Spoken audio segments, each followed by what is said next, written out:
Hey YouTube, how's it going? Kevin Cleary with a knife video for you, and today I have a blade that I've anticipated for some time. This is the Lionsteel TM1. Now, this is a knife that as soon as I saw like the very early releases and discussion back in 2014, I started to be like, hey, that's a cool knife. And followed it with some interest, and I've watched a bunch of videos about this and read about it. This is what I want to ask you guys to get us started. What are things, like this is a knife that got me excited before I'd ever even had it in hand, before I'd even seen a YouTube video about it. I was pretty interested in this knife. So what I want to ask you guys is, what are the things that you hear about, that you read about, that you see about a knife that get you anticipating that knife yourself? So maybe it's materials, maybe it's a certain designer, maybe it's a blade shape, maybe it's a steel, maybe you just love a certain type of steel. So let me know what kind of things you look for and what things get you excited even before you've ever held the knife, about a new knife that's coming out, or about one that you discover and are interested in. Why are you interested? What are some of those features that kind of get you interested right off the bat? Let's get back to this knife in particular. For me, what I was interested in is, number one, it's a Lionsteel. Great company, very good fit and finish, very good quality. Not only that, but the blade shape on this is so cool. I tend to be drawn to sort of thick, robust looking knives, and I really like that sort of thick, hefty looking blade design. The monolithic construction is, of course, really cool. It's just awesome that this is all made out of one piece of G10 that is then milled so that all of this can come together. That's super impressive. Those are the main things that drew me to this knife. Now that I've got it in hand, as I anticipated, it is very comfortable. I like 3D machined G10. I find any knife that has a machined handle that's 3D machined is very comfortable, and to me superior to your typical slab construction. Okay, so that's my introduction. That's what got me interested in it, and I'm really glad I've been able to pick this up. So let's get into size and weight on this, because overall it's about what I expected, but there's some things that stand out a little. So number one, this is only 8 inches. Normally you don't think of a knife that's hefty and tough as being sort of short, and to give you an idea, this is 1/4 inch shorter than a paramilitary 2. Okay, I do have some comparisons here I'll show you in a second, but before I do that, 3.5 inch blade, 4.5 inch handle. Basically, the reality is this is 3 7/16 and this is 4 9/16, but not a big deal. The handle is slightly over 1/2 inch thick, although it does sort of contour and swell in the middle, which makes it very comfortable. And the weight on this is just a little hefty for its size. Now, I say that well, needing to qualify. So I'll tell you the weight first, then I'll explain it. The weight on this is 5 ounces, and for an 8 inch knife, that's a little heavy. However, this is an 8 inch knife that has a full 3/16 inches of blade thickness, okay, and this super thick G10, okay, and the G10 is very thick on this knife. So because of that, I totally understand the 5 ounce weight, all right? Now the carbon fiber one would be a little bit lighter than that. It's quite expensive, so it wasn't really something I was gonna do, but I am really impressed with the G10 version. Now, that's size and weight. So again, basically 4.5 inches, 3.5 inches, and 8 inches overall. Measurements or websites that list this as 8 1/8 inches or 8.125, they're measuring the glass breaker on the end, and I didn't include that in my measurements. So there it is. What are some knives that compare to this? If you're interested in this knife, are there other knives that you might be interested in? Other knives that might do the same job for a better price, or have some differences that would be more appealing? Well, nothing else except for Lionsteel is going to be monolithic construction, which is really cool. But the Cold Steel Ultimate Hunter, also new for 2015, is 3D machined G10. It is a backlock, a very strong backlock. The blade stock is not as thick, but it's certainly plenty thick enough. And even the design of this knife, the blade definitely is designed around utility rather than being tactical or being, you know, a collectible or something like that. This is a knife where the blade screams out, this is a knife designed to be used and used hard. Same is true of this blade design. It's designed to be strong and capable. Okay, so those are two knives that I will do a full comparison video on, but I'll just show you for now the comparison between those two. Got a couple other blades here. If you're more into the higher end stuff, and hence the interest in a TM1, a zero tolerance 0562 is again in a similar price range and a similar size. It's a 1/4 of an inch larger. You're also getting the carbon fiber on this, but of course you're not getting a backlock. Okay. One other comparison, more because it's a fairly popular knife. This is the Cold Steel Swift, and since a lot of people are familiar with this, it gives you a sense for the size on the TM1. You can see the TM1 is a little smaller than all of those at 8 inches overall. All right, so those are the comparisons. Now, what about the specifics of this knife individually? Blade is Sleipner steel, and that Sleipner steel is said to be a close equivalent to D2, only fully stainless. Now, that has, my experience has been pretty good with it, and so I'm not going to try to discount that at all. I think it does seem to perform at least as good as D2, if not a little bit better. Hardened to 61 Rockwell, which is a little harder than some of my other D2 blades, so it's hard to make a direct comparison, but very good in stainless. A little more expensive. If you remember the SR1, SR2, if you go with the titanium, the upgraded SR1 or SR2, you get the Sleipner steel. If you go with the aluminum, you get D2. Okay, so this is the upgraded steel that you're getting, and you're getting it for a reasonable price point in the G10. Now the price point on these is, I think, is around $210. Maybe you might find one for just over 200 bucks, but I think a lot of places they go around 220. Okay. I know that's a bit of an aside. We want to still talk about the blade. The blade is, 3 3/8 of cutting edge, so only 1/8 of an inch less than the blade length, which is pretty good as far as I'm concerned. Very, very tough. The blade design on this you could call either a modified a modified clip point or reverse tanto. I think either one would be appropriate. It's very much like, you know, the Osborne designs, the Benchmade Contigo, the 940, where they have this drastic drop off at the end. Okay, and the edge geometry is better on this than my SR1. Okay, so this slices far better, takes an edge a little easier because you've got less material to work with. So I'm really, really liking the performance on this blade. It's tough, it's useful, and what more really could you ask? Well, there's one thing I could ask. I wish this were hollow ground. That would make this edge just super thin and make this thing slice like a dream, and you'd still get all your thickness at the spine, adding strength to the blade. I know I always seem to say that when I talk about these tougher knives, and when I do find a very well-built knife. The 187 was a great example of a good deep hollow grind with a thin edge. That was awesome. This does have a nice thin edge, and it does perform really, really well in those everyday sort of utility type cutting tasks. Okay, so no complaints at all about this blade. In fact, one other note I should point out is even the plunge grind is done right. There's no unsharpened portion here.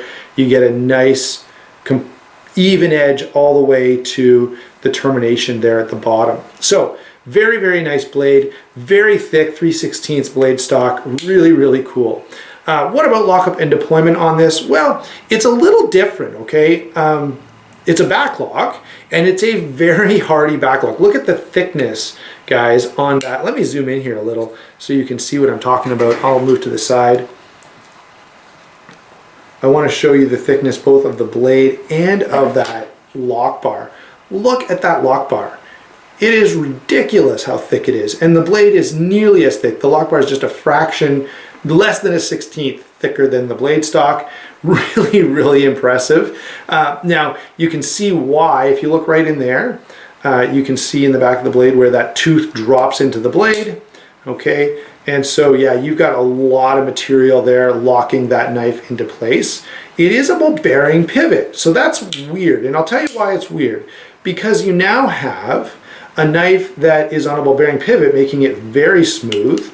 And let me get my fingers out of the way. You can see this drops very well, but if I take my finger off, the lock bar does push on the tang of the blade, meaning you're going to get some pressure here. Now if I apply pressure to that lock bar, you can see how freely it swings. Now watch when I let go.